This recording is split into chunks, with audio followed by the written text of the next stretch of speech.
Prabowo kunjungan kerja ke Yordania untuk membahas persoalan Gaza. Himpunan Pengusaha Muda Indonesia rayakan hari jadi ke-52. HIPMI dan Sinpo TV resmi tanda tangani perjanjian kerjasama.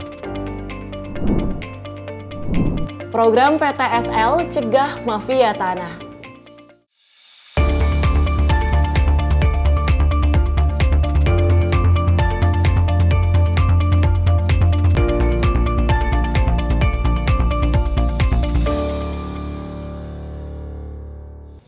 Halo, selamat malam. Selamat malam pemirsa, selamat malam Tiara. Selamat malam Andi. Ya Tiara, kalau kita melihat di Menyapa Malam kali ini ada berita yang cukup menyenangkan ya. Karena kalau tadi sore ini di root kita, Mas Aryawan ini resmi menandatangani kontrak kerjasama dengan HIPMI. Seperti itu. Ya, dan dalam rangka hari ulang tahun HIPMI yang ke-52 juga Presiden Joko Widodo ini punya hadiah khusus buat HIPMI seperti itu. Betul. Dan selain itu juga tadi ada dari Menteri Pertahanan Prabowo Subianto yang kemudian mewakili Presiden Joko Widodo untuk menghadiri langsung konferensi tingkat tinggi di Yordania ya. Yordania ini untuk membahas persoalan Gaza tentunya ya. Ya. Karena ini untuk menindaklanjuti dari arahan yang disampaikan oleh Presiden Jokowi setelah memanggil Menhan Prabowo yang pada beberapa waktu lalu ini menghadiri Shangri-La Dialog 2024 di Singapura seperti itu. Dan ini langkah yang baik sekali tentunya untuk terus menyuarakan kemerdekaan saudara-saudara kita yang ada di Palestina. Ya, dan selain beberapa informasi tadi, kami juga akan menghadirkan sejumlah informasi menarik lainnya di Menyapa Malam Sinpo TV bersama saya Tiara Dianti. Dan saya Andi Rezaldi, inilah Menyapa Malam selengkapnya. Kita awali Menyapa Malam kali ini pemirsa yang pada hari ini Menteri Pertahanan Prabowo Subianto tiba di Queen Alia International Airport Amman, Yordania pada Senin 10 Juni 2024. Kunjungan Prabowo ke Yordania dalam rangka mewakili Presiden Joko Widodo untuk menghadiri konferensi tingkat tinggi seruan untuk bertindak tanggap darurat kemanusiaan untuk Gaza.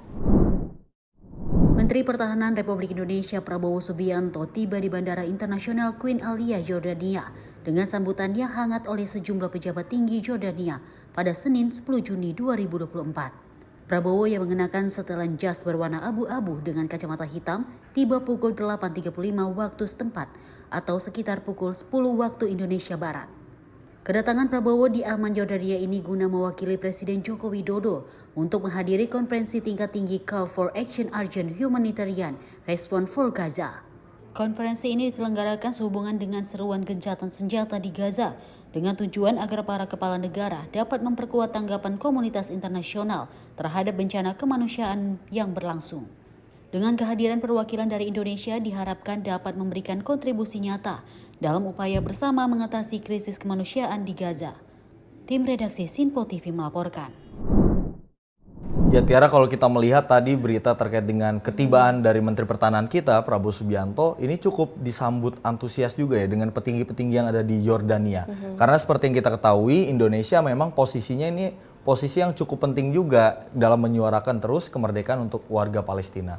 Ya, dan kehadiran dari Indonesia ini diharapkan juga bisa memberikan dampak positif tentunya ataupun sesuai dengan pembahasan di konferensi tingkat tinggi yaitu Call for Action atau seruan untuk bertindak bagi negara-negara untuk mengatasi segala bentuk krisis kemanusiaan yang terjadi di Gaza. Ya, kita harapkanlah nanti hasil KTT-nya ini cukup menggembirakan untuk kita warga di seluruh dunia dan khususnya untuk masyarakat yang ada di Palestina karena kedamaian untuk warga Palestina ini sangat dinantikan oleh mereka. Ya, dan pembahasan terkait dengan isu Gaza ini juga dibahas oleh Menteri Luar Negeri Retno Marsudi yang melakukan pertemuan bilateral dengan Menteri Luar Negeri Pakistan di Istanbul, Turki pada Minggu kemarin. Ya, pertemuan ini digelar di sela-sela pertemuan luar biasa Dewan Menteri Luar Negeri negara-negara developing 8 untuk membahas mengenai perkembangan situasi yang ada di Gaza. Dalam pertemuan ini, Indonesia dan Pakistan juga membahas upaya bersama yang dapat dilakukan untuk mendukung Palestina dan Afghanistan, khususnya dalam konteks pemenuhan hak akses pendidikan bagi perempuan. Setelah pertemuan luar biasa D8, kata Menlu semua Menteri Luar Negeri 8 melakukan kunjungan kehormatan kepada Presiden Turki Erdogan dan sebagai informasi D8 didirikan untuk memajukan perdagangan, peran dan postur di forum internasional, serta kesejahteraan masyarakat. D8 terdiri dari Indonesia, Turki, Malaysia, Mesir, Pakistan, Bangladesh, dan Nigeria. Semua negara anggota D8 juga merupakan anggota Organisasi Kerjasama Islam atau OKI. Dari Jakarta, tim redaksi Simpo TV melaporkan. Ya, ini masih terkait dengan agenda dari Menteri Luar Negeri Retno Marsudi yang menerima kunjungan resmi Menteri Luar Negeri Rwanda, Vincent Biruta di Jakarta. Dalam pertemuan itu, kedua Menlu membahas penguatan kerjasama bilateral dan isu global. Menteri Luar Negeri Republik Indonesia Retno Marsudi menerima kunjungan diplomatik Menteri Luar Negeri Rwanda, Vincent Biruta, hadir di Jakarta pada Kamis 6 Juni 2024. Selama pertemuan ditandatangani sejumlah nota kesepahaman atau MOU di bidang politik dan keamanan. Kedua Menlu sepakat menandatangani MOU konsultasi politik yang akan menjadi dasar pembahasan berbagai aspek kerjasama bilateral dan saling tukar gagasan mengenai keamanan dan isu internasional. Dalam pernyataan persnya, Menlu Retno menyampaikan Rwanda merupakan salah satu rekan dekat Indonesia di Afrika. Untuk itu, kedua negara berdiskusi untuk memperkuat kerjasama bilateral. Rwanda is one of Indonesia's closest friends in Africa. Our two leaders have expressed their strong commitment to deepen our bilateral relation. Last year, Rwanda decided to open its embassy in Jakarta, which will be inaugurated later today. This will mark a new chapter in Indonesia-Rwanda relation. During the bilateral meeting, we discussed several important issues. First, on political and security cooperation, we are glad to announce that Indonesia and Rwanda have signed the MOU on political consultation. The MOU will serve as a basis to discuss various aspects of our bilateral cooperation and exchange views on regional and international issues. Indonesia and Rwanda have also intensified security cooperation in recent years. We are now finalizing an MOU between Indonesia and Rwanda National Police on combating transnational organized crime and enhancing capacity building. Hopefully it will. Second, on economic cooperation, we are glad that our bilateral trade is recovering steadily after the pandemic. Last year, our trade value increased by 100%, and in this first quarter this year, it increased by 32%. Nevertheless, we believe there is still an ample room to grow.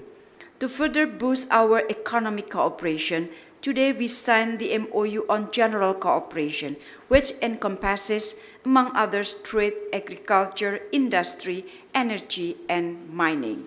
Establishment of Preferential Trade Agreement (PTA) between Indonesia and Rwanda, and explore the possibility of establishing PTA between Indonesia and the East African Community, or EAC.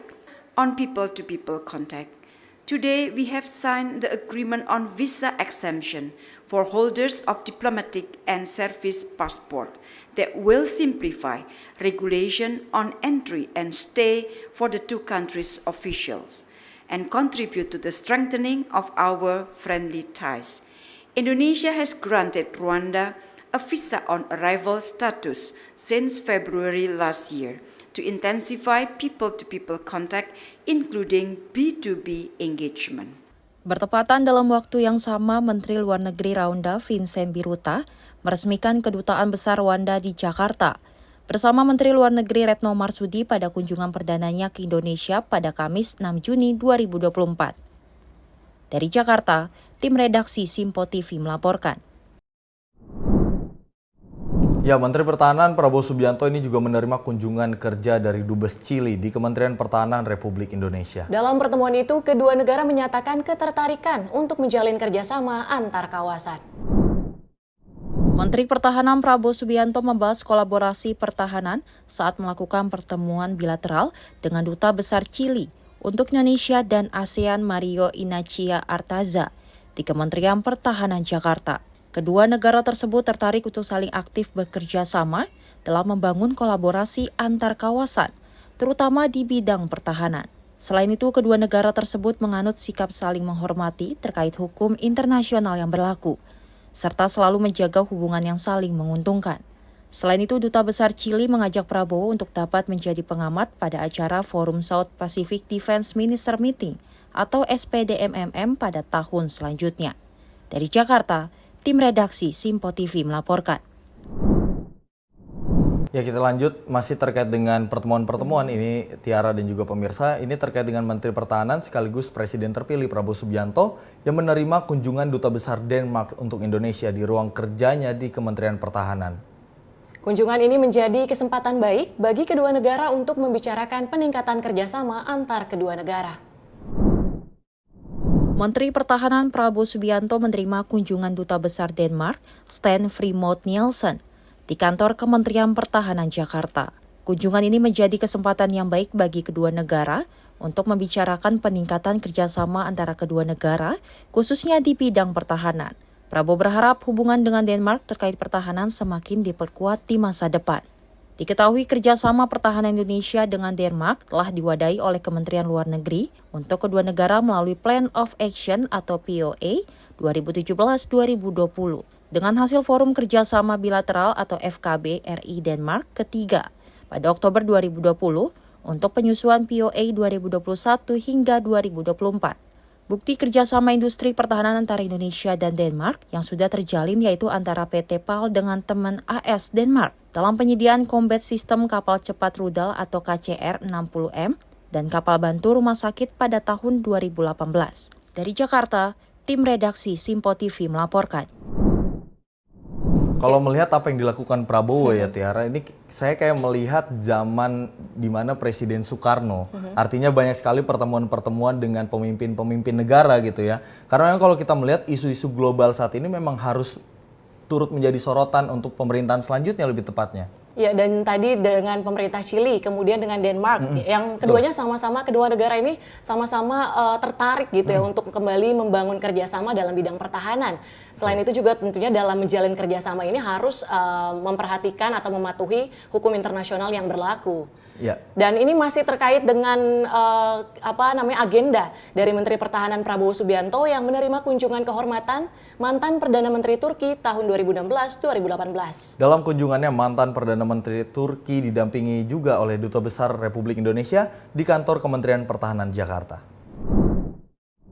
Menteri Pertahanan Republik Indonesia Prabowo Subianto menerima kunjungan kehormatan from Prime Minister of Turkey, mantan Perdana Menteri Turki tahun 2016-2018, Binali Yildirim, di kantor Kementerian Pertahanan Jakarta.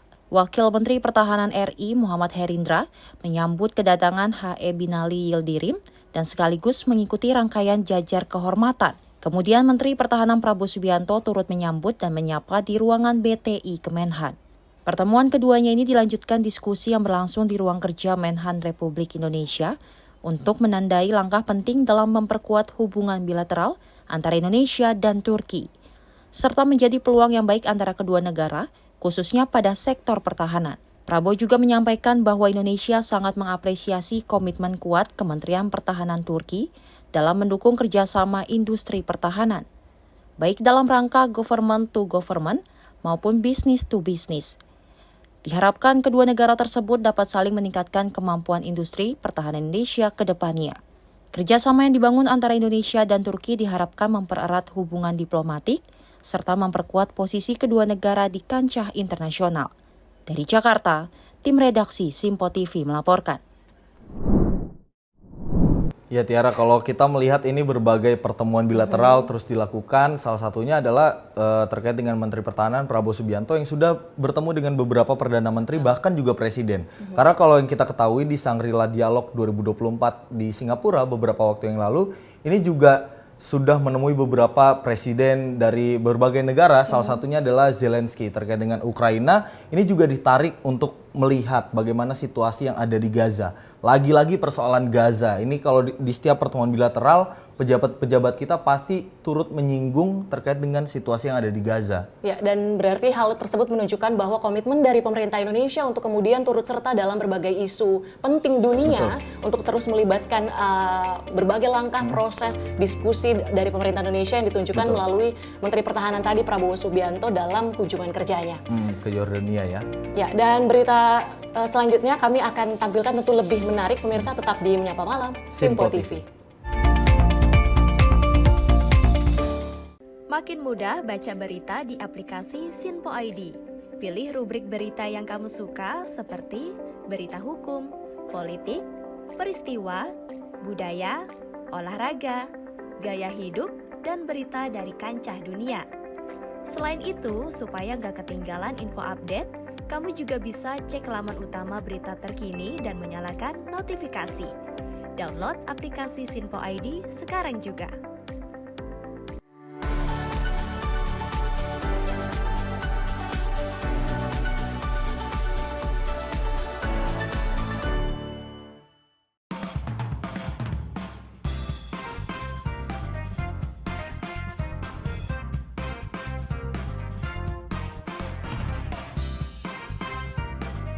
Informasi strategi ekonomi dan bisnis dengan host dan narasumber yang berpengalaman yang dikemas dalam program Beken, Bisnis Elit dan Keren.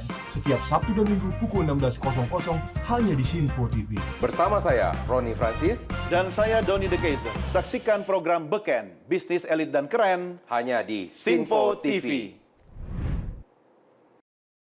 Cara mudah dapatkan informasi dengan satu aplikasi. Download app Sinpo ID.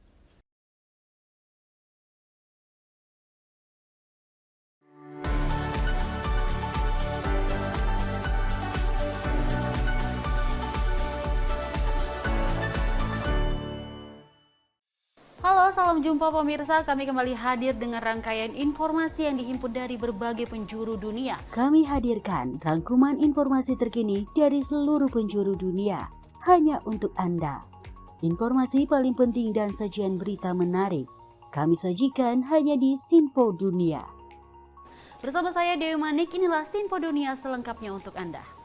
Jangan lewatkan Sinpo Dunia setiap Senin hingga Jumat di Sinpo TV.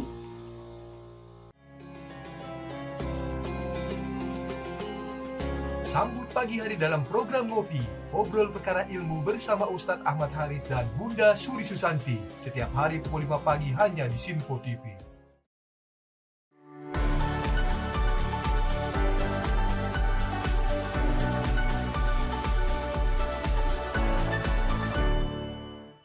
Sejumlah peristiwa penting dan bersejarah kami sampaikan secara langsung dari tempat kejadian secara real time dalam program Breaking News Sinpo TV. Saksikan terus Breaking News Sinpo TV.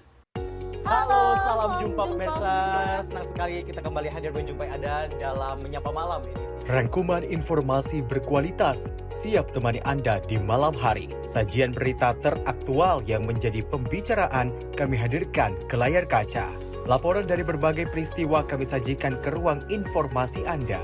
Kami hadirkan topik yang jadi sorotan dengan nuansa kekinian. Bangga sekali yang melihat sepak bola Indonesia akhirnya seperti itu. Selain main di Qatar, Presiden juga ikut nih ya, para menteri. Tapi bukan di Qatar. Ya, di Gorontalo. Ini di Gorontalo pada saat meninjau panen raya seperti itu, panen raya jagung di Provinsi Gorontalo. Dan kita berharap kok peristiwa-peristiwa seperti ini jauh-jauh lah ya, benar kanan dia.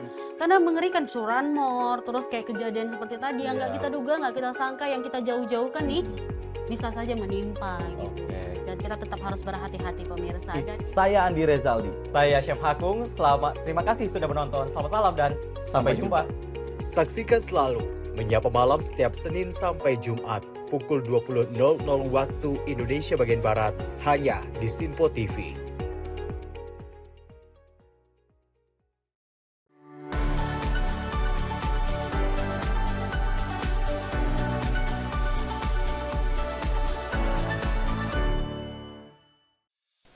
Apa kabar pemirsa? Senang sekali saya Sally Siregar dapat menjumpai Anda dalam Sinpo Dunia Sepekan. Kami temani akhir pekan Anda bersama sanak saudara dan keluarga tercinta. Dengan sajian informasi yang unik dan menarik dari berbagai negara. Pastinya kami akan memberikan berita yang unik dan menarik yang kami rangkum dalam Sinpo Dunia Sepekan. Jangan lewatkan Sinpo Dunia Sepekan setiap Sabtu dan Minggu hanya di Sinpo TV. Cara mudah dapatkan informasi dengan satu aplikasi. Download app Sinpo ID.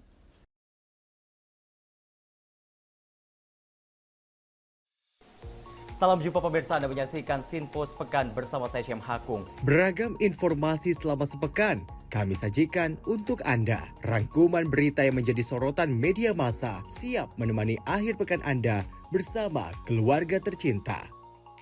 Bersama saya Syem Hakung, kita jelang informasi selengkapnya untuk Anda. Kami hadirkan Sinpo Sepekan setiap minggu pukul 6 pagi hanya di Sinpo TV.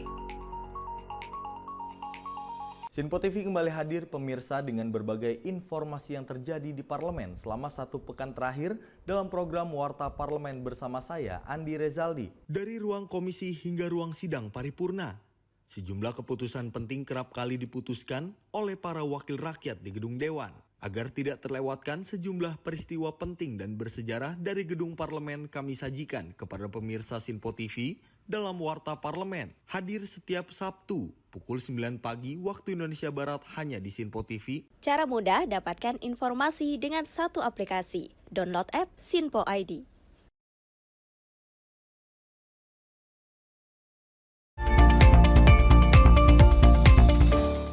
Terima kasih pemirsa, masih di Menyapa Malam Sinpo TV. Informasi kami lanjutkan terkait dengan Himpunan Pengusaha Indonesia atau HIPMI yang merayakan ulang tahun ke-52 dengan mengusung tema Mengawal Indonesia Maju Menuju Indonesia Emas yang digelar di Hotel Fairmont Jakarta pada Senin 10 Juni 2024. Acara perayaan HUT HIPMI turut dihadiri oleh Presiden Joko Widodo, Menko Marves Luhut Binsar Panjaitan, dan sejumlah Menteri Kabinet Indonesia Maju, serta tamu undangan lainnya. Ketua Umum Badan Pengurus Pusat Himpunan Pengusaha Indonesia Akbar Himawan Bukhari mengatakan bangga dan terhormat Presiden Joko Widodo dapat menghadiri acara ulang tahun HIPMI ke-52. Dalam sambutannya, Akbar menyampaikan dukungan pengusaha muda terhadap pembangunan Ibu Kota Nusantara atau IKN. Menurutnya, pembangunan dan percepatan IKN merupakan wujud transformasi nasional dan sebagai simbol pemerataan pembangunan di Indonesia. Adapun perayaan HUT HIPMI ke-52 tahun yang jatuh pada Senin 10 Juni 2024 mengangkat tema, yakni Mengawal Indonesia Maju Menuju Indonesia Emas. Acara ulang tahun HIPMI ke-52 tahun dihadiri langsung oleh Presiden Joko Widodo, Menko Marves Luhut Binsar Panjaitan, Menteri Investasi Bahlil Lahadalia, dan sejumlah Menteri Kabinet Indonesia Maju lainnya. Terasa sangat spesial hari ini Bapak Presiden hadir di acara ulang tahun HIPMI yang ke-52 karena Bapak Presiden baru saja menginformasikan kepada kami bahwa Bapak Presiden memberikan kado yang sangat indah di ulang tahun yang ke-52 bahwa tanggal 10 Juni insya Allah akan ditetapkan sebagai Hari Kewirausahaan Nasional.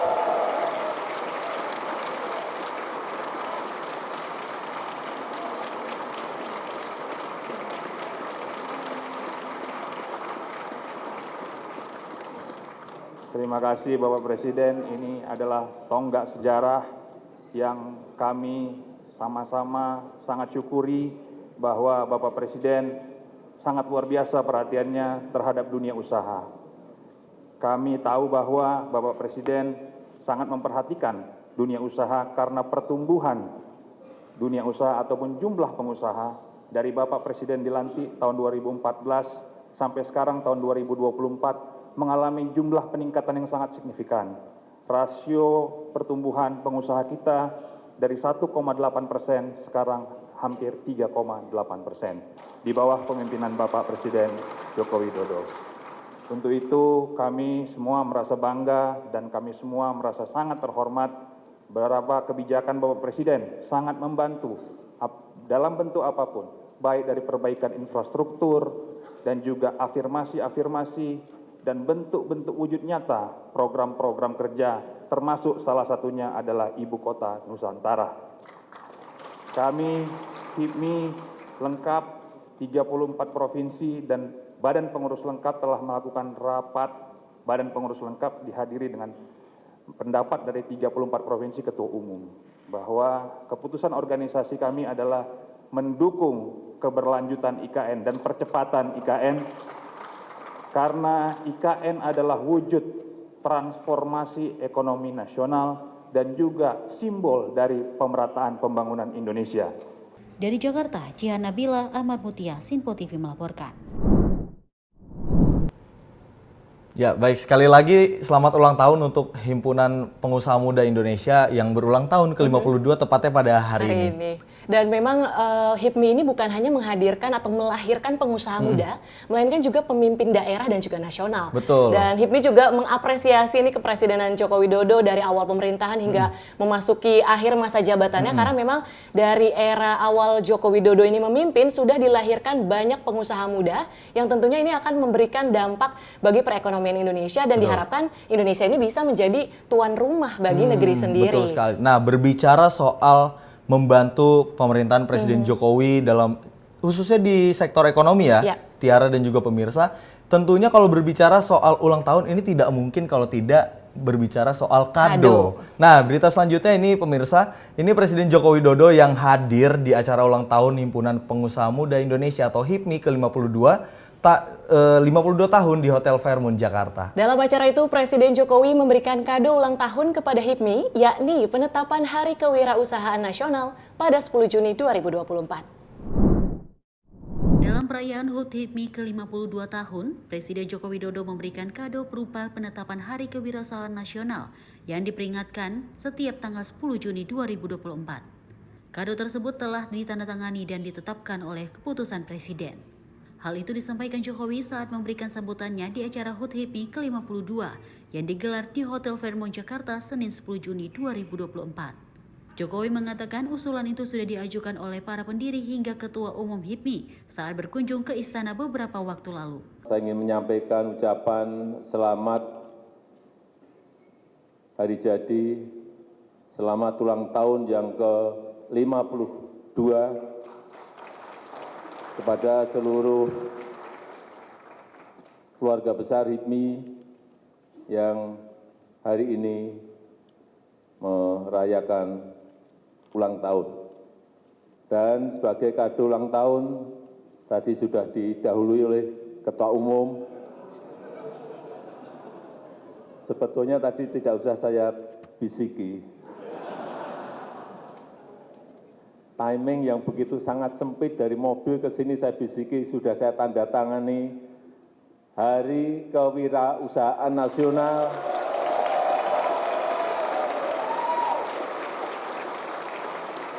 dalam bentuk kepres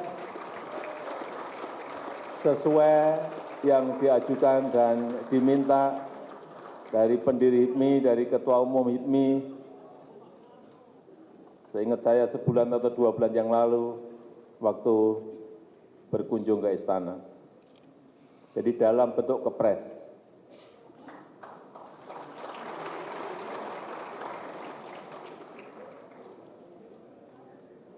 Bagi saya hari jadi HIPMI yang ke-52 ini adalah hari yang sangat istimewa karena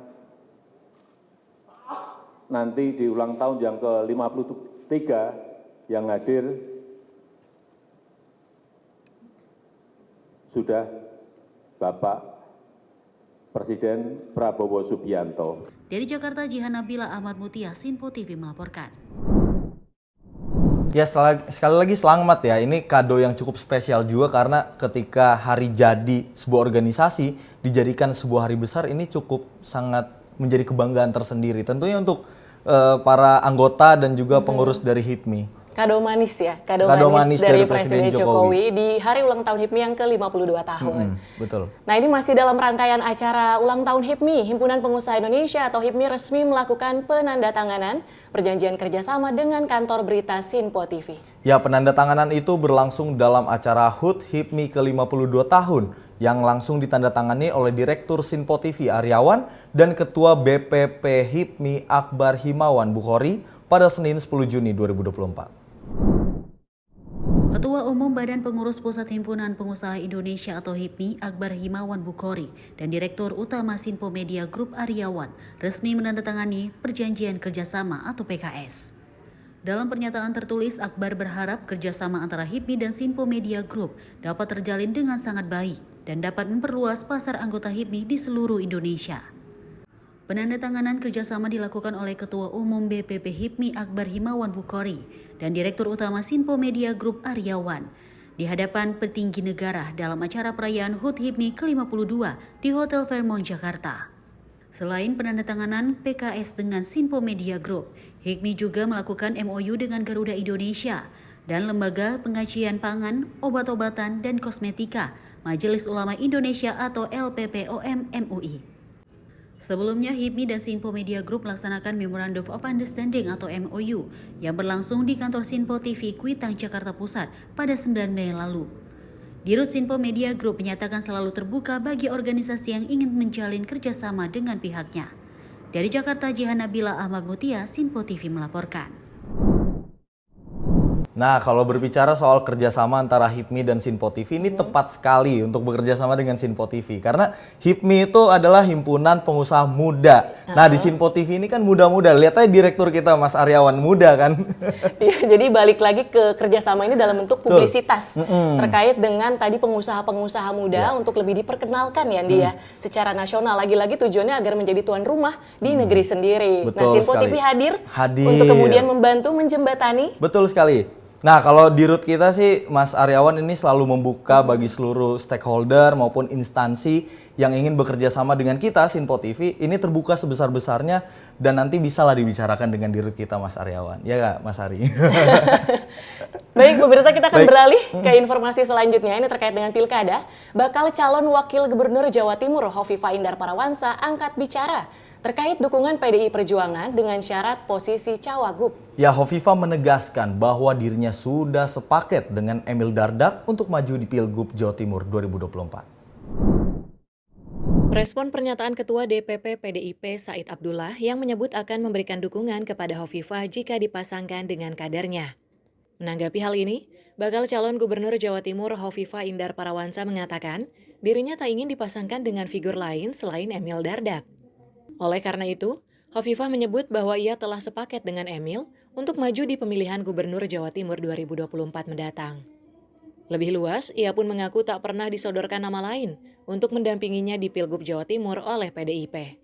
Kami sudah sepaket, kalau Rekom dari Gerindra kan padahal udah saya terima bulan Desember lalu. Tapi untuk paket hari ini disampaikan. Begitu juga dari Golkar sudah paket, dari Demokrat paket, dari PAN juga sudah paket. Beberapa hari kemarin dari PSI juga sudah paket. Kalau P3 itu Jawa Timur ya, itu juga sudah paket. Jadi ini udah paket-paket ini. Dari Jakarta, Fahrizal Ronabayu, Sinpo TV melaporkan. Merespon pernyataan Ketua DPP PDI Perjuangan Said Abdullah yang menyebut Emil Dardak hanya sekelas menteri. Ya, bakal calon wakil gubernur Jawa Timur Emil Dardak menegaskan akan memfokuskan membangun Jawa Timur bersama dengan bakal calon gubernur Hovifah Indar Parawansa. Ketua DPP PDI Perjuangan Said Abdullah menyebut Emil Dardak lebih cocok untuk menjadi menteri di kabinet pemerintahan Prabowo Gibran daripada harus menjadi calon wakil gubernur pada Pilgub Jawa Timur mendatang. Respon hal ini, bakal calon wakil gubernur Emil Dardak mengatakan bahwa jabatan menteri merupakan hak prerogatif Presiden terpilih Prabowo Subianto jika nantinya secara resmi menjadi Presiden Indonesia. Emil menyebut dirinya dan Khofifah telah menjalin kerjasama sejak lama. Oleh karena itu, ia menegaskan akan fokus untuk maju Pilgub Jawa Timur mendatang yang dipasangkan bersama Khofifah Indar Parawansa sebagai bakal calon gubernurnya. Lebih luas, ia menuturkan sudah ada 6 partai politik yang telah mendukungnya bersama Khofifah, yakni Demokrat, Golkar, PAN, PSI, Perindo, dan Partai Gerindra. Ya berterima kasih lah atas pandangan beliau. Tapi sekali lagi kan bukan di ruang saya untuk itu, dan saya dengan Khofifah ini juga sudah menjalin kerjasama yang panjang dan dalam dan baik. Beliau yang juga tentunya sebagai tokoh nasional, beliau ketua umum Muslimat, di mana sebaiknya saya berada tuh pasti beliau juga udah berembuk dengan Pak Prabowo gitu. Tapi andaikan benar ada tawaran menteri itu mungkin Mas Emil akan mempertimbangkan. Sekali lagi pengertian di negeri ini semua tentu baik ya. Saat ini saya baru menerima rekom kok disuruh berandai-andai. Saya sekarang akan bekerja keras supaya Bu Khofifah bisa kembali menjadi gubernur Jawa Timur. Sementara sih duet ini awal terbenamati itu masih ada mungkin nggak bisa diikut dengan bagaimana ini sudah surat rekomendasi sudah diserahkan Pak Erlangga Hartarto, pertama Pak Agus Harimurti Yudhoyono, Pak Erlangga Hartarto, Pak Zulkifli Hasan, kemudian juga Mas Kaisang Pangarep, Pak Haritanu dari Perindo, Kalau P3 aspirasi ya, dari Bapak Prabowo Subianto dan kemarin Mas Gibran ke Surabaya, saya rasa ini bukan lagi titik di mana kita mengatakan ini kondisional. Ini sudah harus ditindaklanjuti dengan kerja nyata untuk segera mematangkan.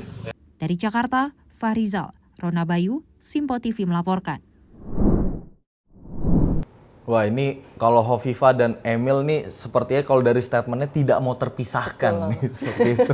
Sudah kuat satu sama lain. Sudah kuat satu sama lain, sudah saling menguatkan untuk bersama-sama maju di Pilgub Jawa Timur seperti itu ya. Meskipun dinilai kemudian Emil ini cocok untuk menteri. Menjadi menteri ya, seperti itu. Tapi balik lagi tadi pernyataan dari Emil Dardak bahwa penunjukan menteri sebenarnya kan memang hak prerogatif dari Prabowo Subianto nanti saat sebagai presiden terpilih. Betul. ya. Namun di satu sisi Emil Dardak pun menilai bahwa untuk kerjasama dengan Hovifah ini sudah kuat seperti itu sehingga sudah dinilai satu paket.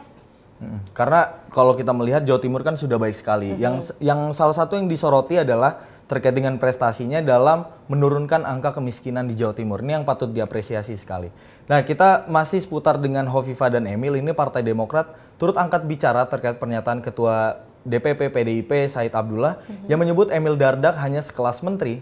Juru bicara DPP Partai Demokrat Herzaki Mahendra menilai tokoh yang bertarung di kontestasi Pilkada 2024 setara dengan seorang menteri. Partai Demokrat menanggapi pernyataan Ketua DPP PDIP Said Abdullah yang menyebut Emil Dardak hanya sekelas menteri. Juru bicara DPP Partai Demokrat Herzaki Mahendra mengatakan, tokoh-tokoh yang ikut bertarung kontestasi Pilkada 2024 merupakan hal yang wajar jika tokoh tersebut seorang menteri. Menurutnya, pasangan Hovifah Indar Parawansa dan Emil Dardak sudah terbukti secara elektoral dan rekam jejak sehingga menjadi pasangan terkuat di Jatim 1. Oleh karena itu, dirinya menyebut banyak sejumlah pihak yang ingin berupaya memecah belah pasangan Hovifah Emil untuk maju di Pilkada mendatang. Memang kita rata-rata kader kita banyak yang sekelas menteri, tetapi untuk bisa jadi menteri kan tergantung Pak Prabowo, satu.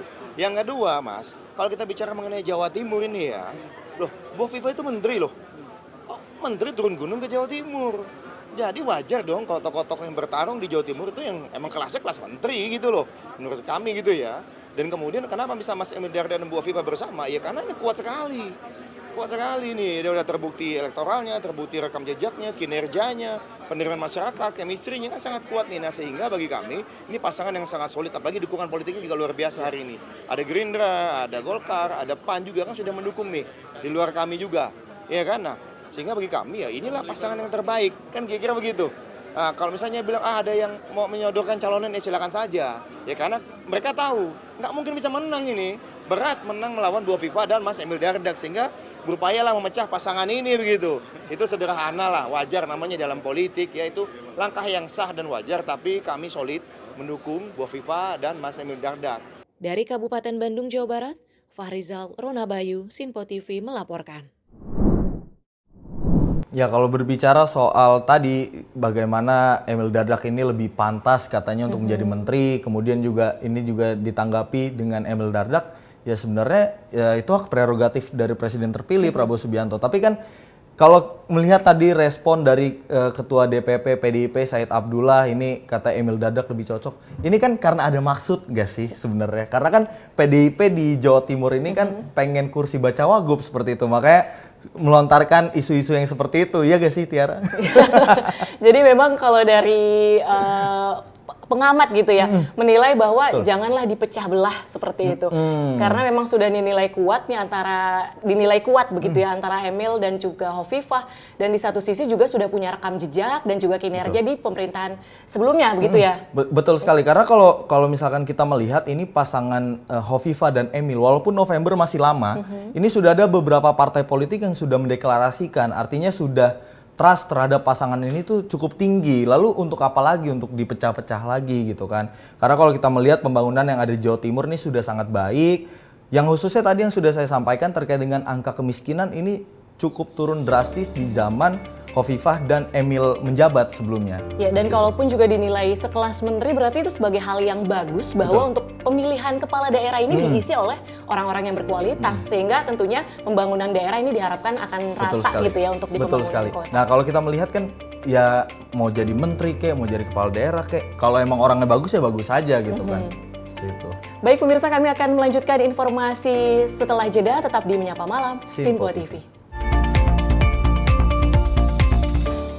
Makin mudah baca berita di aplikasi Sinpo ID.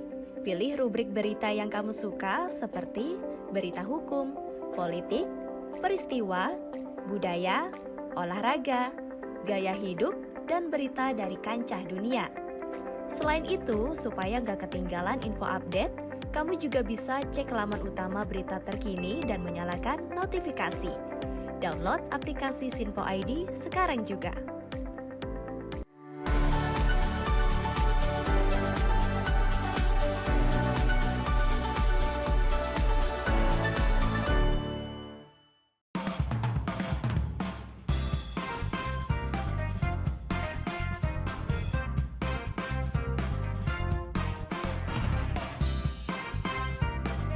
Informasi strategi ekonomi dan bisnis dengan host dan narasumber yang berpengalaman yang dikemas dalam program Beken, Bisnis Elit dan Keren.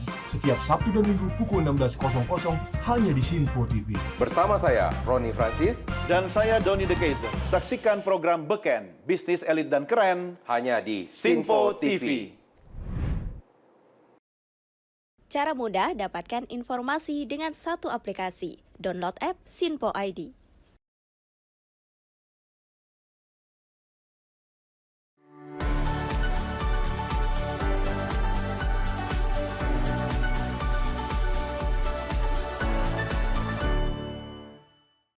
Halo, salam jumpa pemirsa. Kami kembali hadir dengan rangkaian informasi yang dihimpun dari berbagai penjuru dunia. Kami hadirkan rangkuman informasi terkini dari seluruh penjuru dunia hanya untuk Anda. Informasi paling penting dan sajian berita menarik kami sajikan hanya di Sinpo Dunia. Bersama saya Dewi Manik, inilah Sinpo Dunia selengkapnya untuk Anda.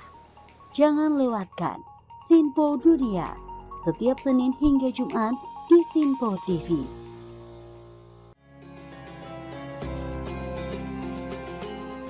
Sambut pagi hari dalam program Ngopi, obrol perkara ilmu bersama Ustadz Ahmad Haris dan Bunda Suri Susanti. Setiap hari pukul 5 pagi hanya di Sinpo TV.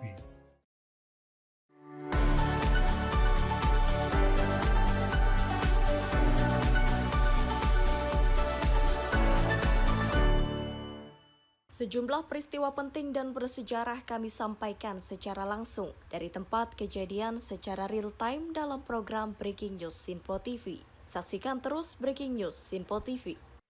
Halo, salam jumpa pemirsa. Senang sekali kita kembali hadir menjumpai Anda dalam Menyapa Malam ini. Rangkuman informasi berkualitas siap temani Anda di malam hari. Sajian berita teraktual yang menjadi pembicaraan kami hadirkan ke layar kaca.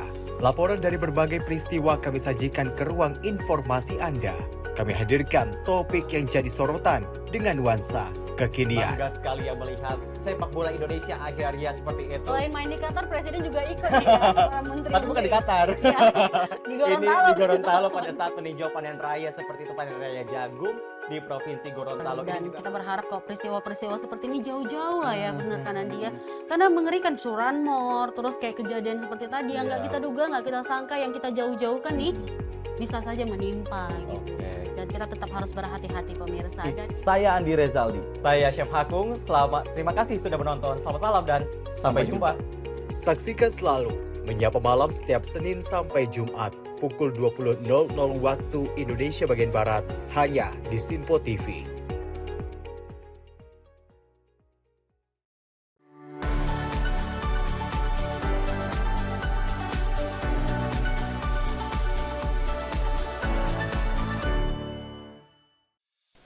Apa kabar pemirsa? Senang sekali saya Sally Siregar dapat menjumpai Anda dalam Sinpo Dunia Sepekan. Kami temani akhir pekan Anda bersama sanak saudara dan keluarga tercinta.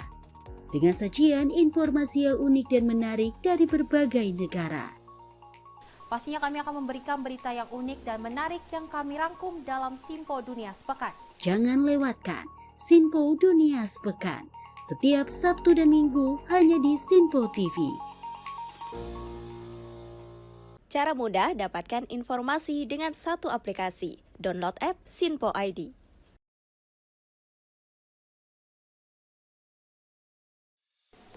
Salam jumpa pemirsa, Anda menyaksikan Sinpo Sepekan bersama saya Syam Hakung. Beragam informasi selama sepekan kami sajikan untuk Anda. Rangkuman berita yang menjadi sorotan media massa siap menemani akhir pekan Anda bersama keluarga tercinta. Bersama saya Syam Hakung, kita jelang informasi selengkapnya untuk Anda. Kami hadirkan Sinpo Sepekan setiap minggu pukul 6 pagi hanya di Sinpo TV. Sinpo TV kembali hadir pemirsa dengan berbagai informasi yang terjadi di parlemen selama 1 pekan terakhir dalam program Warta Parlemen bersama saya, Andi Rezaldi. Dari ruang komisi hingga ruang sidang paripurna, sejumlah keputusan penting kerap kali diputuskan oleh para wakil rakyat di gedung Dewan. Agar tidak terlewatkan sejumlah peristiwa penting dan bersejarah dari gedung parlemen, kami sajikan kepada pemirsa Sinpo TV dalam Warta Parlemen. Hadir setiap Sabtu pukul 9 pagi waktu Indonesia Barat hanya di Sinpo TV. Cara mudah dapatkan informasi dengan satu aplikasi. Download app Sinpo ID.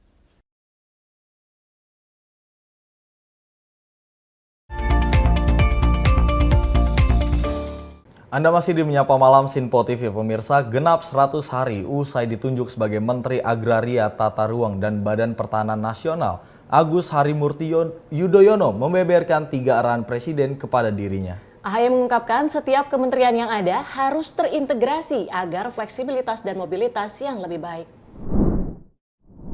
Setelah dilantik oleh Presiden Jokowi sebagai Menteri Agraria, Tata Ruang, dan Badan Pertanahan Nasional pada Februari lalu, Agus Harimurti Yudhoyono diberi 3 mandat utamanya ketika menjabat sebagai menteri. Dalam konferensi pers 100 hari kerjanya sebagai Menteri ATR BPN pada Jumat lalu, AHY mengungkap isi dari 3 arahan Presiden tersebut.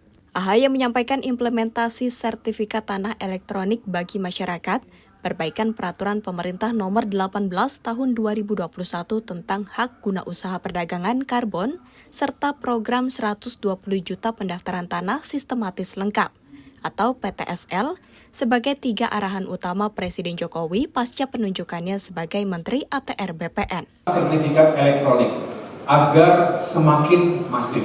Kemudian yang kedua, revisi PP nomor 18 tahun 2021. Ada 10 hal yang kemudian dilakukan revisi, tetapi yang menjadi penekanan Pak Presiden itu kepada saya adalah bagaimana melakukan perbaikan dalam beberapa pasal terkait dengan HGU carbon trading. Dan yang ketiga adalah pendaftaran tanah yang kita ingin mencapai target di akhir tahun 2024 ini 120 juta bidang tanah melalui program PTSL, pendaftaran tanah sistematis dan lengkap. Menindaklanjuti 3 arahan Presiden, AHY langsung melakukan pemecahan masalah dalam pelaksanaan arahan Presiden secara masif dan kondusif. Dari Jakarta, Max Azizul Hakim, Sinpo TV melaporkan. Ya baik pemirsa, ini dalam menuntaskan 100 hari kerjanya, Menteri ATR BPN Agus Harimurti Yudhoyono mengunjungi masyarakat yang ada di Desa Kopo, Kecamatan Kutawaringin, Kabupaten Bandung. Dalam kunjungannya itu, AHY menyerahkan langsung hasil sertifikat tanah melalui program Tanah Sistematis Lengkap atau PTSL.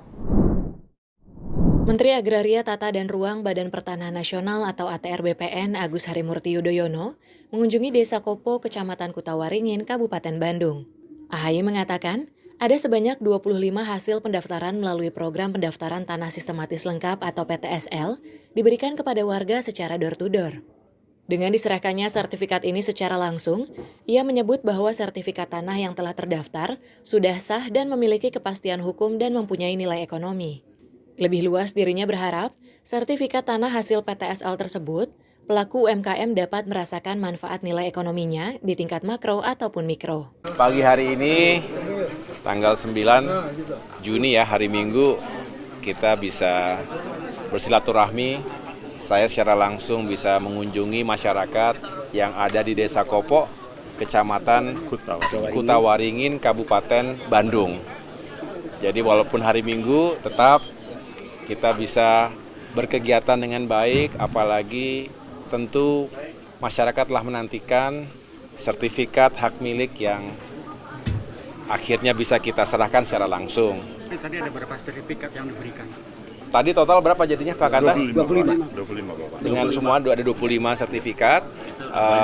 Sebetulnya banyak sekali. Sebagai gambaran ya Bapak Ibu, saya baru saja menuntaskan 100 hari kerja, belum apa-apa, tetapi boleh saya laporkan di sini bahwa dalam 100 hari itu terjadi penambahan sekitar 2,4 juta tanah atau bidang tanah yang sudah didaftarkan dan juga disertifikatkan. Ya, masyarakat sekali lagi tadi saya tanya semuanya senang tentunya. Ini yang ditunggu-tunggu, sesuatu yang pasti itu pasti menyenangkan. Tapi kalau wah jangan-jangan saya besok tergusur, besok ada yang nyerobot, ada yang lain sebagainya itu atau diklaim oleh orang yang tidak bertanggung jawab atau tidak berhak gitu ya. Nah, tetapi karena sudah punya sertifikat, mereka semua tenang. Itu pertama. Yang kedua, tadi punya nilai ekonomi. Dan kalau ini bisa bergerak, maka negara sama saja bisa mendapatkan secara ekonomi ya. Ini akan bagus sekali. Sebagai laporan, sejak tahun 2017 dicanangkannya PTSL ini sampai dengan 2024 itu economic value added atau nilai ekonomi secara nasional itu mencapai 6.600 triliun rupiah. 100 hari terakhir saja 250 triliun. Artinya memang dengan semakin masifnya program sertifikat ini akan menggerakkan ekonomi dan potensi ekonomi berikutnya jauh lebih besar lagi. Jadi inilah yang kita harapkan di tingkat makro tapi juga di tingkat mikro. Orang per orang, keluarga per keluarga, tadi para pelaku UMKM akan bisa merasakan nilai dan manfaatnya. Dari Kabupaten Bandung, Jawa Barat, Fahrizal Ronabayu, Sinpo TV melaporkan. Nggak berasa ya, kalau kita melihat Mas AHY ini pada beberapa waktu lalu ditunjuk sebagai menteri, ternyata sudah 100 hari kinerjanya sebagai sebagai menteri di Kabinet Indonesia Maju seperti itu. Betul, dan dalam 100 hari kinerjanya ini tidak mau melewatkan satu kesempatan pun, karena sekali. Memang salah satu yang ditunjukkan oleh AHY ini melalui program PTSL tadi, program tanah sistematis lengkap. Jadi memang harapannya dengan kehadiran dari program ini untuk sertifikat tanah nantinya yang dihadirkan ini bisa sah kemudian berkekuatan hukum dan meminimalisir adanya mafia tanah tadi nih. Betul sekali. Kalau kita melihat dari zaman AHY ditunjuk sebagai Menteri ATR BPN, ini yang menjadi fokus utama beliau adalah mafia-mafia tanah. Betul. Beliau sangat ambisius sekali untuk memberantas mafia tanah. Karena kalau kita berbicara soal mafia tanah, ini cukup meresahkan warga Indonesia seperti itu. Kalau yang di kota-kota mungkin masih bisa kesorot media, tapi yang ada di pedalaman-pedalaman di daerah-daerah terpelosok ini yang jauh sekali dengan penyorotan dari media, ini yang sangat dikhawatirkan terjadinya penindakan terhadap warga-warga oleh mafia tanah seperti itu. Ya, sehingga dihadirkanlah tadi program PTSL. Betul. Dan ini masih terkait dengan Kementerian ATR atau BPN ini yang akan terus gencar melakukan program pendaftaran tanah sistematis lengkap atau PTSL ke seluruh wilayah Indonesia. Program PTSL dilakukan guna membantu masyarakat dalam mencegah penyerobotan lahan oleh mafia tanah. Peluncuran pendaftaran tanah sistematis lengkap atau PTSL akan terus digencarkan oleh Menteri Agraria dan Tata Ruang, Badan Pertanahan Nasional atau ATR BPN Agus Harimurti Yudhoyono. AHY mengatakan, program PTSL ini telah menggunakan sistem digital elektronik yang dapat memberikan sertifikat tanah mempunyai kepastian hukum yang jelas, sehingga mampu mencegah penyerobotan oleh mafia tanah. Oleh karena itu, dirinya pun mengimbau kepada masyarakat agar dapat mendaftarkan sertifikat tanahnya melalui program PTSL. Lebih luas, ia menargetkan akhir tahun 2024 dapat mendaftarkan dan mendistribusikan 120 juta bidang tanah ke seluruh masyarakat Indonesia. Inilah mengapa pemerintah akan terus gencar melakukan program sertifikasi, yaitu PTSL, pendaftaran tanah sistematis lengkap, agar seluruh warga di Indonesia, termasuk di Jawa Barat, termasuk di Kabupaten Bandung ini tentunya, bisa punya sertifikat yang jelas, sehingga tidak overlapping, tidak tumpang tindih dengan masyarakat lain atau dengan perusahaan atau dengan aset pemerintah. Apalagi kalau nanti diserobot oleh mafia tanah. Ini yang kita juga harus hindari. Oleh karena itu saya menghimbau tentunya atas nama Kementerian ATR BPN kepada seluruh warga agar mendaftarkan, segera mengurus sertifikatnya. Mudah sekali. Datang langsung ke kantor pertanahan, itu tingkat kabupaten kota, datang ke kantor wilayah, itu tingkat provinsi, dan intinya kita akan bantu dan kita akan layani dengan sebaik mungkin. Apalagi sekarang kita juga sudah menggunakan sistem digital. Jadi ke depan ini juga bukan hanya yang sifatnya fisik, tapi sertifikat itu elektronik, satu lembar saja tapi aman dan terdata dengan baik di database kita sehingga tidak bisa semudah itu digandakan, diduplikasi, dipalsukan. Nah ini yang sering terjadi, penggandaan, pemalsuan dokumen, sertifikat yang kemudian dimainkan oleh mafia tanah, dijual belikan, akhirnya yang berhak malah kehilangan dan panjang prosesnya. Nah kita cegah dengan cara memiliki sertifikat, menjaga pekarangan kita, patoknya jelas begitu istilahnya gitu ya, dan mudah-mudahan masyarakat juga mendapatkan nilai ekonomi. Dengan sertifikat bisa dijaminkan untuk modal usaha. Nah, kita ingin terus mengejar sampai dengan akhir tahun ini, mudah-mudahan bisa tercapai target 120 juta bidang tanah se-Indonesia yang kemudian sudah didaftarkan dan juga seiring dengan itu disertifikatkan atau sudah didistribusikan kepada masyarakat luas, begitu. Dari Kabupaten Bandung, Jawa Barat, Fahrizal, Rona Bayu, Sinpo TV melaporkan. Baik pemirsa, kita beralih ke informasi selanjutnya terkait dengan Wakil Presiden Ma'ruf Amin yang mendukung Provinsi Papua Selatan menjadi salah satu pusat industri gula. Hal itu menindaklanjuti kebutuhan gula nasional yang masih ditopang dengan impor dan jumlahnya yang terus bertambah setiap tahun.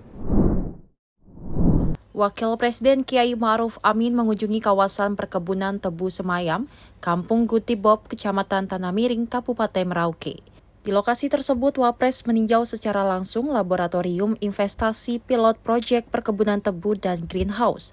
Oleh karena itu, Wapres meninjau secara langsung laboratorium investasi pilot proyek perkebunan tebu dan greenhouse.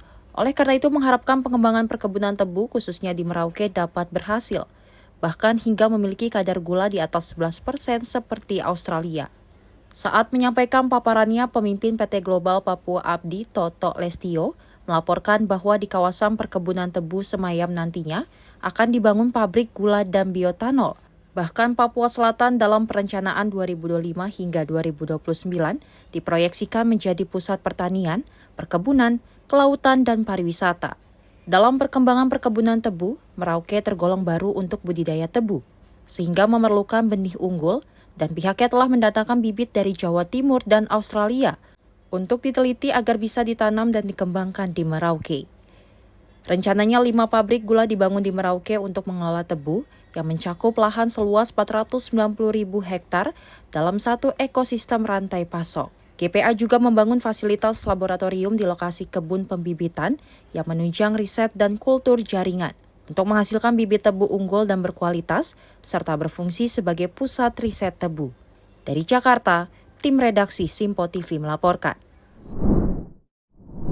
Ya, Wapres kita nih Ma'ruf Amin akhir-akhir ini giatnya banyak sekali ya. Ini khususnya di Papua Selatan. Kalau kemarin sudah memberikan imbauan terkait dengan prepare masyarakat Papua untuk menghadapi pilkada serentak. Ini juga kali ini menyoroti soal pusat industri gula, yakni beliau melihat di Papua Selatan ini punya potensi akan menjadi pusat dari industri gula seperti itu. Ya, jadi Wapres Ma'ruf Amin ini mengunjungi laboratorium pilot project perkebunan tebu dengan harapan tadi agar tidak impor gula ya, Andi, ya. Betul Agar sekali. Lagi-lagi Indonesia bisa produksi sendiri untuk rakyat sendiri. Dan untuk rakyat sendiri dan tentunya siapa tahu lebih baik untuk diekspor juga. Betul, seperti nilai itu. plusnya seperti itu. Nah, kita beralih ke informasi lainnya pemirsa, di mana Kepala Staf Angkatan Darat Jenderal TNI Maruli Simanjuntak menutup program TNI Manunggal Masuk Desa ke-120 di Desa Karangrejo, Kecamatan Karangbintang di Kabupaten Tanah Bumbu, Provinsi Kalimantan Selatan. Kasat mengapresiasi dan menyatakan seluruh kegiatan yang dilaksanakan Satgas TMMD Kodim 1022 Tanah Bumbu berjalan dengan baik dan lancar. Pelaksanaan TNI Manunggal Membangun Desa atau TMMD yang berlangsung selama 1 bulan dinilai berjalan dengan baik. Salah satunya yang dilakukan Satgas TMMD Kodim 1022 Tanah Bumbu. Hal itu diungkap Kepala Staf Angkatan Darat Jenderal TNI Maruli Simanjuntak usai upacara penutupan TMMD ke-120 di wilayah Kodim 1022 Tanah Bumbu, Kalimantan Selatan pada Jumat 7 Juni 2024. Dalam paparannya, Kasat Maruli menjelaskan program TMMD merupakan bukti nyata kolaborasi antara TNI Polri, pemerintah, dan masyarakat bersama untuk meningkatkan kesejahteraan masyarakat menjadi lebih baik dan merata, terutama di wilayah terpencil, terluar, dan terisolir. Selain program TMMD, TNI Angkatan Darat juga melaksanakan kegiatan yang bertujuan untuk terus membantu pemerintah daerah dan membantu kesulitan masyarakat melalui kegiatan karya bakti. Lebih lanjut, Kasat juga menegaskan komitmen TNI dalam melanjutkan program serupa di masa mendatang dan berharap hasil TMMD dapat dimanfaatkan oleh masyarakat. Kita terus evaluasi TMMD kita semakin bisa lebih baik. Jadi mudah-mudahan nanti ke depan kita bisa membantu masyarakat karena daerah-daerah terpencil ini hampir jarang orang mau melakukannya. Jadi kita coba mengambil pekerjaan-pekerjaan yang tidak terjangkau oleh di wilayah. Tim redaksi Simpo TV melaporkan. Program yang patut kita selalu dukung sebagai masyarakat dan juga tentunya jurnalis karena ini adalah salah satu langkah dari TNI khususnya Angkatan Darat melalui program TMMD ini untuk membangun sebuah desa seperti itu. Dan kolaborasi dilakukan oleh TNI Polri, kemudian oleh pemerintah dan juga masyarakat lagi-lagi untuk menyasar daerah-daerah terpencil. Betul sekali. Itu salah satu tujuannya dan diharapkan kegiatan ini juga terus berulang, berlanjut di tahun depan. Baik pemirsa, kami akan lanjut usai jeda tetap di Menyapa Malam, Simpo TV. Makin mudah baca berita di aplikasi Sinpo ID.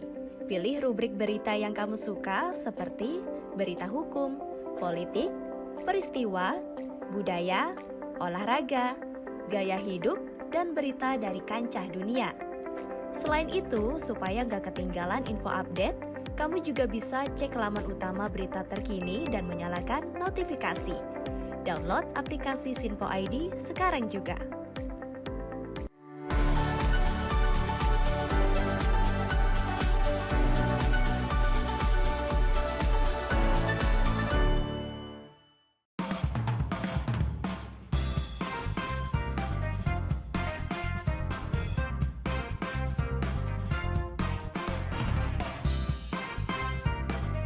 Informasi strategi ekonomi dan bisnis dengan host dan narasumber yang berpengalaman yang dikemas dalam program Beken, Bisnis Elit dan Keren. Setiap Sabtu dan Minggu pukul 16.00 hanya di Sinpo TV. Bersama saya, Roni Francis. Dan saya, Doni De Keizer. Saksikan program Beken, Bisnis Elit dan Keren. Hanya di Sinpo TV. Cara mudah dapatkan informasi dengan satu aplikasi. Download app Sinpo ID.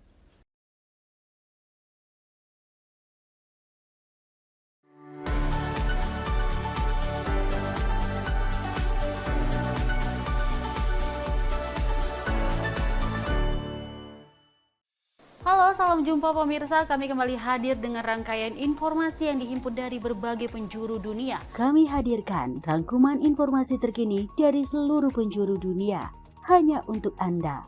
Informasi paling penting dan sajian berita menarik kami sajikan hanya di Sinpo Dunia. Bersama saya Dewi Manik, inilah Sinpo Dunia selengkapnya untuk Anda.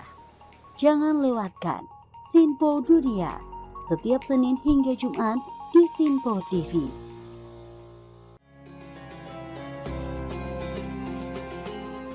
Sambut pagi hari dalam program Ngopi, obrol perkara ilmu bersama Ustadz Ahmad Haris dan Bunda Suri Susanti. Setiap hari pukul 5 pagi hanya di Sinpo TV.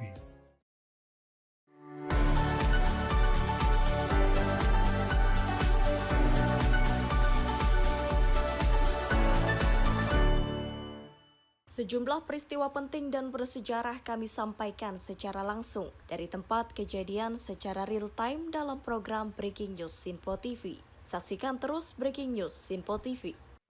Halo, salam jumpa pemirsa.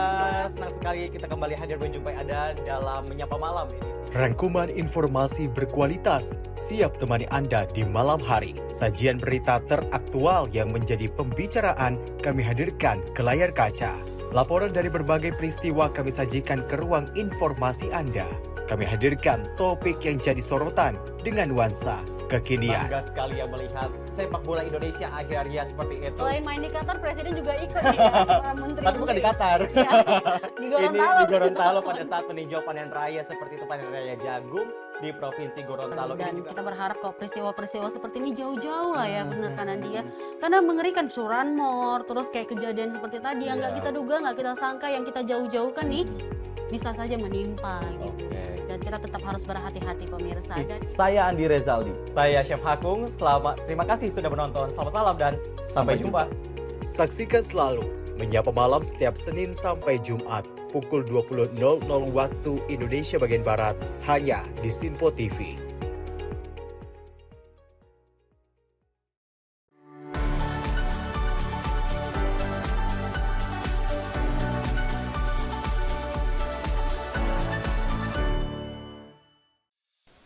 Apa kabar pemirsa? Senang sekali saya Sally Siregar dapat menjumpai Anda dalam Simpo Dunia Sepekan. Kami temani akhir pekan Anda bersama sanak saudara dan keluarga tercinta. Dengan sajian informasi yang unik dan menarik dari berbagai negara. Pastinya kami akan memberikan berita yang unik dan menarik yang kami rangkum dalam Simpo Dunia Sepekan. Jangan lewatkan Sinpo Dunia Sepekan setiap Sabtu dan Minggu hanya di Sinpo TV. Cara mudah dapatkan informasi dengan satu aplikasi. Download app Sinpo ID.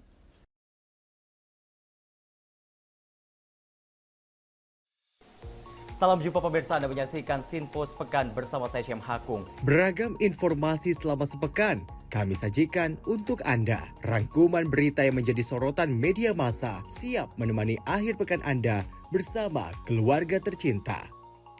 Bersama saya Syam Hakung, kita jelang informasi selengkapnya untuk Anda. Kami hadirkan Sinpo Sepekan setiap minggu pukul 6 pagi hanya di Sinpo TV.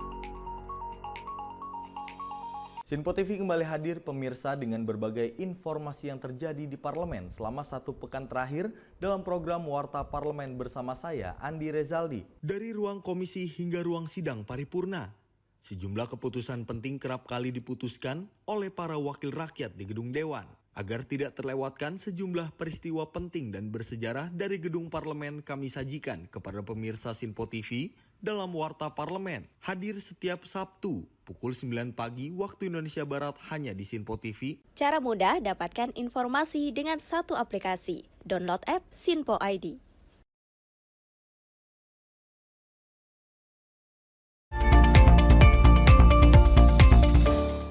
Terima kasih pemirsa masih di Menyapa Malam Sinpo TV. Informasi selanjutnya terkait dengan video meledaknya tabung gas LPG di wilayah Kosambi, Cengkareng, Jakarta Barat menjadi perhatian baru-baru ini. Kencangnya ledakan membuat seorang perempuan yang merupakan asisten rumah tangga hingga terpental.